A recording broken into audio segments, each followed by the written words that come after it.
It's Wednesday, August 19th. We can't see the ridge that was on fire. There's a little bit of a glow over there. Let's see what day 2 of this brings.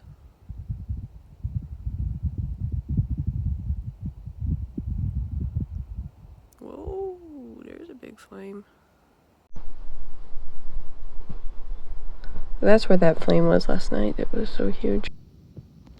It's about 25 hours since I first started recording the fire, and I can't see a thing. The whole valley is filled with smoke. A little better than it was this morning. That's a National Guard helicopter. Oh.